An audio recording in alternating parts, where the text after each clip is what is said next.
بالله من شرور أنفسنا ومن سيئات أعمالنا من يهده الله فلا مضل له ومن يضلل فلا هادي له ونشهد أن لا إله إلا الله وحده لا شريك له ونشهد أن محمدا عبده ورسوله وصلى الله تعالى عليه وعلى آله وأصحابه وسلم تسليما كثيرا كثيرا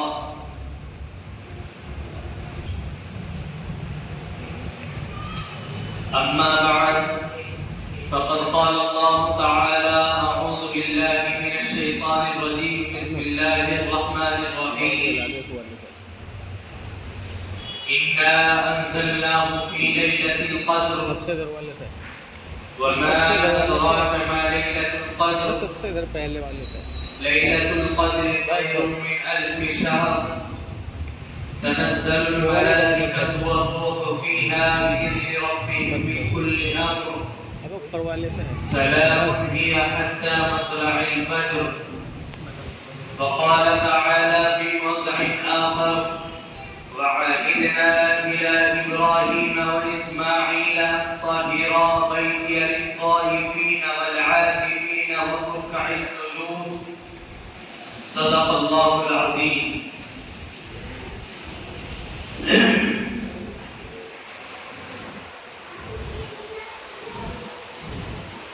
حاضرین محترم اور میرے پیارے نوجوان دوستوں، قابل قدر بزرگوں، ابھی چند دن پہلے ہم رمضان المبارک کی تیاریوں کے اندر مصروف تھے اور انتظار کر رہے تھے کہ رمضان المبارک کا مہینہ شروع ہونے والا ہے اور رمضان المبارک کا استقبال کر رہے تھے، لیکن محسوس بھی نہیں ہوا کہ کس قدر غفلت کے اندر ہم نے رمضان المبارک کا ایک بڑا حصہ گزار دیا۔ پہلا عشرہ رمضان المبارک کا ختم ہوا اور دوسرا عشرہ بھی آج مکمل ہونے والا ہے۔ دو عشرے ایسے ہی غفلتوں کے اندر گزر گئے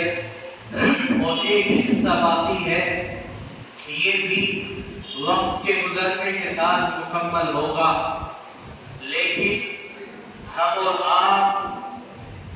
باقاعدہ اپنے معمول کے مطابق کھانے میں لگے ہوئے ہیں، باقاعدہ اپنے معمول کے مطابق سونے میں لگے ہوئے ہیں، باقاعدہ اپنے معمول کے مطابق اپنے اعمال کو اور اپنے وقت کو گزارنے کے اندر لگے ہوئے ہیں۔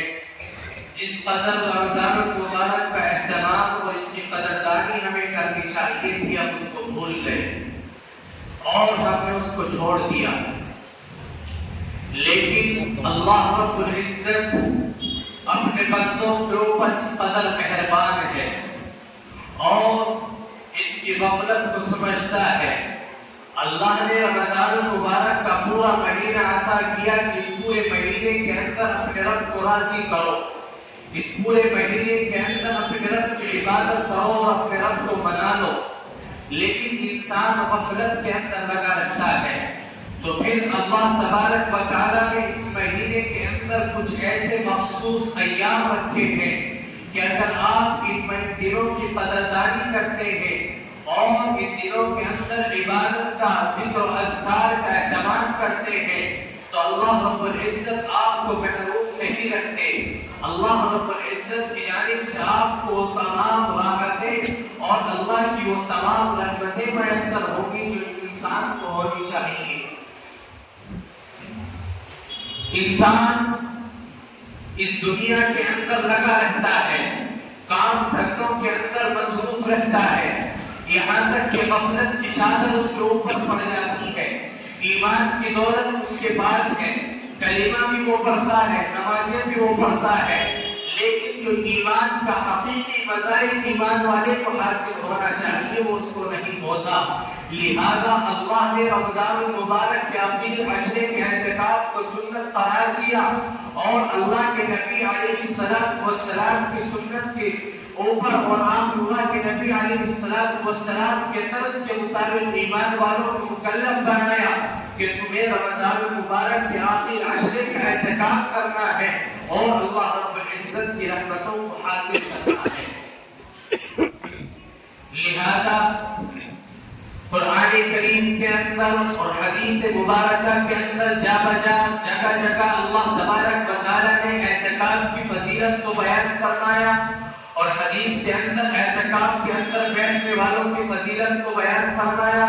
اور اس کی وجہ اور اس کے مقصد کو بیان کیا گیا۔ قرآن کہتا ہے وَعَهِدْنَا إِلَىٰ إِبْرَاهِيمَ وَإِسْمَاعِيلَ أَن طَهِّرَا بَيْتِيَ لِلطَّائِفِينَ وَالْعَاكِفِينَ وَرُكَّعِ السُّجُودِ کہ ہم نے ابراہیم کو اسماعیل کو حکم دیا کہ تم میرے گھر کو صاف ستھرا رکھو، طواف کرنے والوں کے لیے، رکوع کرنے والوں کے لیے، اعتکاف کرنے والوں کے لیے۔ یہ حکم اللہ رب العزت اپنے پیارے خلیل کو دے رہے ہیں اور کس کے لیے دے رہے ہیں؟ ان لوگوں کے لیے جو مسجدوں کے اندر آتے ہیں، نماز پڑھتے ہیں، جو مسجدوں کے اندر آتے ہیں اور اعتکاف کی نیت سے بیٹھ جاتے ہیں، ان لوگوں کے لیے جو مسجدوں کے اندر آتے ہیں اور اپنے رب کو منا لیتے ہیں، ان لوگوں کے لیے جو مسجد حرام کے اندر داخل ہوتے ہیں اور طواف کرتے ہیں، ان لوگوں کے لیے اللہ رب العزت سیدنا ابراہیم اور اسماعیل علیہ السلام کو حکم دے رہے ہیں کہ تم میرے گھر کو صاف ستھرا رکھو۔ جن کے لیے اللہ رب العزت کا یہ فرمان ہو تو بتلاؤں کہ وہ لوگ جو اپنے گھر بار کو چھوڑ کر، کاروبار کو چھوڑ کر، دنیا سے بالکل ایک طرف ہو کر کے مسجد کے اندر آ کر کے اعتکاف کی نیت سے بیٹھ جائے، اس کی فضیلت کیا ہوگی۔ لیکن آج ہم نے صرف مجبوری کا نام سمجھا ہے، مانا کہ رمضان کے آخری عشرے کا اعتکاف سنت مؤکدہ علی کفایہ ہے کہ اگر پورے محلے اور پوری بستی کی جانب سے ایک شخص نے اعتکاف کر لیا تو سنت ادا ہو گئی، پھر کوئی دوسرا شخص گنہگار نہیں ہوگا۔ لیکن ایک شخص کو تیار کرنا بھی بڑا بھاری پڑتا ہے اور اس کو بنانا پڑتا ہے۔ کوئی اعتکاف کے اندر بیٹھنے کے لیے تیار نہیں ہوتا اور اگر کوئی ایک شخص اعتکاف کے اندر بیٹھا تو سب کے سب بری ذمہ ہو جاتے ہیں اور سمجھتے ہیں کہ اب مجھے اس چیز کی ضرورت نہیں ہے۔ صرف یہی نہیں کہ ہم نے ایک شخص کو اعتکاف کے اندر بٹھایا اور ہم بری ذمہ ہو گئے، بلکہ ہر آدمی کی کوشش ہونی چاہیے اور فکر ہونی چاہیے کہ میں اعتکاف کے اندر بیٹھوں اور وہ رمضان المبارک کی سعادتیں جو مجھے حاصل ہونی چاہیے وہ حاصل ہو۔ اور سنو، یہ اعتکاف کیا ہے؟ اللہ کے نبی علیہ السلام کی ایک ایک سنت کو اور ایک ایک ادا کو امت کے لیے محفوظ کر دیا گیا اور امت کو سکھلا دیا گیا کہ تمہیں اپنے نبی کی ایک ایک ادا کو اپنانا ہے، ایک ایک سنت کو اپنانا ہے۔ اللہ کے نبی علیہ السلام ہے غار کے اندر جاتے ہیں اور ایک کا توشہ لے کر کے ساتھ جاتے ہیں۔ اللہ کے نبی علیہ السلام غار کے اندر جا کر کے قیام فرماتے ہیں اور عبادت کرتے ہیں اور وہیں پر قرآن کریم کی پہلی آیت کی بسم ربک الذی، قرآن کریم کا پہلا سبق وہیں پر نازل ہوتا ہے اور اللہ رب العزت نے اللہ کے نبی علیہ السلام کی اس ادا کو تمام ایمان والوں کے لیے اور تمام امت مسلمہ کے لیے اللہ کے نبی علیہ السلام کی اسی ادا کو رمضان المبارک بنا دیا کہ رمضان المبارک کے اندر انسان بہت کم کھاتا ہے، بہت کم سوتا ہے، بہت کم پیتا ہے، زیادہ سے زیادہ عبادت کرتا ہے۔ اللہ کے نبی علیہ السلام غار کے اندر تشریف فرما ہے، عبادت کے اندر لگے رہتے ہیں، ایک ایک دن کا توشہ دن کی دن تک چلاتے ہیں۔ اسی ادا کو رمضان المبارک بنا دیا گیا اور اس سے آگے چلیے، اللہ کے نبی علیہ السلام غار کے اندر تشریف فرما ہے، رمضان کو بنا دیا گیا، لیکن آپ کی یہ ادا کہ آپ تنہا رہے ہیں، دنیا سے الگ ہو کر کے آپ تنہا رہے ہیں اور تنہائی کے اندر اللہ کے نبی نے اپنے رب کی عبادت کی ہے۔ لہذا اللہ کے نبی کی اس سنت کو پورا کرنے کے لیے، اللہ کے نبی کی اس ادا کو پورا کرنے کے لیے، ایمان والوں کو اس ادا پر پورا اتارنے کے لیے اللہ نے اعتکاف کو مشروع قرار دیا کہ رمضان مبارک کے آخری عشرے کا اعتکاف کر لیا جائے، دنیا سے ہٹ کر، بیوی بچوں کو چھوڑ کر، اپنے گھر کو چھوڑ کر، اپنے کاروبار کو چھوڑ کر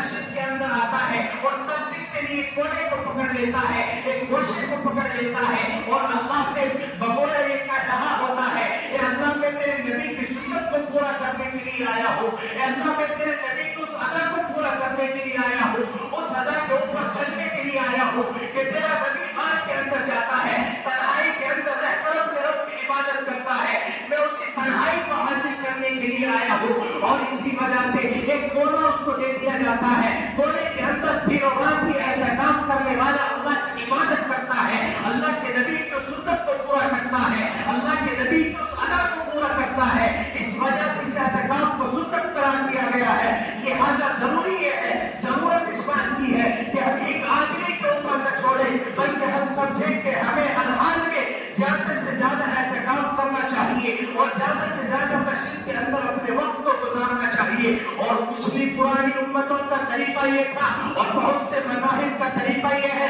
کہ ان کے اندر رہبانیت ہے، ان کے اندر اس طریقے کی عبادت ہے کہ بیوی بچوں کو مستقل طریقے سے چھوڑ دیا جاتا ہے، دنیا کو مستقل طریقے سے چھوڑ دیا جاتا ہے اور وہ اپنا سب کچھ قربان کر دیتا ہے، جنگلوں کے اندر نکل جاتا ہے۔ لیکن اللہ نے اسلام کے اندر یہ چیز نہیں رکھی ہے، بلکہ اللہ نے اعتکاف رکھا تو مسجد کے اندر رکھا کہ ایسی مسجد کے اندر اعتکاف کرنا ہے جہاں 5 وقت کی نمازیں ہوتی ہو، جہاں لوگ آتے جاتے ہو تاکہ اس سے رہبانیت سے مشابہت نہ ہو، دوسری قوم سے مشابہت نہ ہو، صرف مشابہت ہو تو صرف اللہ کے نبی علیہ السلام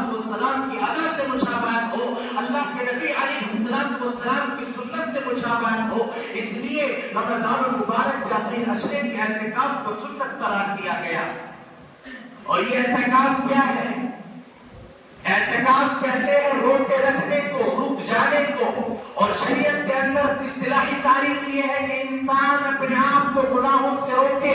انسان اپنے آپ کو بیوی بچوں سے دور کر کے مسجد کے اندر ایک کونا ایسے اختیار کر لے جس کے اندر صرف اور صرف اپنے رب کی عبادت کرتا رہے، یہ اعتکاف ہے۔ اور اعتکاف کی 3 قسمیں فقہا بیان کرتے ہیں۔ ایک اعتکاف ہوتا ہے واجب اعتکاف، ایک دوسرا اعتکاف ہے سنت مؤکدہ علی الکفایہ، ایک تیسرا اعتکاف ہوتا ہے مستحب اعتکاف۔ تینوں اعتکاف کو سمجھنے کی ضرورت ہے۔ میں واضح اور آسان لفظوں میں آپ کو سمجھانا چاہتا ہوں۔ واجب اعتکاف اس کو کہتے ہیں کہ کوئی انسان نظر مانے، منت مانے کہ اگر میرا پورا کام ہو جاتا ہے تو میں پورا دن کا اعتکاف کروں گا، تو یہ اعتکاف اس کے اوپر واجب ہے۔ اگر منت ماننے کے بعد کوئی انسان اعتکاف نہیں کرتا تو وہ گنہگار ہے، یہ اعتکاف اس کے اوپر واجب ہے۔ اور واجب اعتکاف کا مطلب 1 دن اور 1 رات کا ہوتا ہے اور اس کے اندر روزہ رکھنا بھی ضروری ہے۔ دوسرا اعتکاف سنت مؤکدہ علی الکفایہ، یعنی اگر پورے محلے پوری بستی کی جانب سے کسی ایک شخص نے مسجد کے اندر آ کر کے رمضان المبارک کے آخری عشرے کا اعتکاف کیا تو یہ پورا محلہ اس سے بری ہو گیا، کوئی شخص گنہگار نہیں ہوگا۔ لیکن اس سے بات ثابت نہیں ہوتی کہ صرف ایک ہی شخص اعتکاف کے اندر بیٹھے گا، بلکہ زیادہ سے زیادہ کوشش ہو 2 4 5 10 20 50 آدمی جتنے زیادہ سے زیادہ ہو سکے اعتکاف کے اندر آ کر کے بیٹھے، رمضان المبارک کے آخری عشرے کا اعتکاف کرے اور اللہ رب العزت کی جانب سے حاصل ہونے والی سعادتوں اور رحمتوں کو حاصل کرے۔ اور یہ سنت مؤکدہ علی الکفایہ اعتکاف شروع ہوتا ہے رمضان المبارک 20 رمضان کے غروب آفتاب سے پہلے مسجد کے اندر اعتکاف کی نیت سے داخل ہو جائے، اور جب تک شوال یعنی عید کا چاند نظر نہیں آتا ہے جب تک مسجد کے اندر رہے گا، عبادت کرتا رہے گا اور 24 گھنٹے مسجد کے اندر رہے گا، صرف طبی ضرورت کے لیے پیشاب پانے کے لیے مسجد کے حصے کے اندر جا کر کے اپنی ضرورت کو پورا کرے گا، ورنہ پورے 10 دن مسجد کے اندر ایک کونے میں رہے گا، نماز بھی پڑھے گا، عبادت بھی کرے گا، سوئے گا بھی، کھائے گا بھی، پیے گا بھی، ساری چیز ہے۔ لیکن اعتکاف کرنے والے کی فضیلت جو اللہ کے نبی علیہ السلام نے بیان فرمائی ہے وہ بہت اعلیٰ ہے کہ اعتکاف کرنے والا ایسا ہے جیسے کہ حج عمرہ کرنے والا، اور جو سچے دل سے یقین اور اعتبار کے ساتھ میں اعتکاف کرتا ہے اللہ رب العزت اس کے تمام گناہوں کو معاف کر دیتے ہیں۔ اللہ رب العزت کی جانب سے اس کو بہت سارے پروانے ملتے ہیں۔ ایک پروانہ یہ ہے کہ اللہ رب العزت اسے جہنم سے سے آزادی کا پروانہ دیتے ہیں. یہ اعتکاف کرنے کی فضیلت ہے. یہ اعتکاف کرنے والا یہاں تک فرمائے کہ اگر وہ سوتا ہے تو بھی عبادت ہے, خاموش رہتا ہے تو بھی عبادت ہے, ذکر کرتا ہے تو بھی عبادت ہے. تو پھر کیوں نہ ہو کہ ہم زیادہ سے زیادہ اعتکاف کے اندر بیٹھے, اعتکاف کے اندر اپنے وقت کو گزارے. اور اعتکاف کے اندر بیٹھنے والا کن کن گناہوں سے بچتا ہے, کن کن اعمال کو اس کو ثواب ملتا ہے, اس کو سمجھنے کی ضرورت ہے. ایک انسان مسجد سے باہر ہے,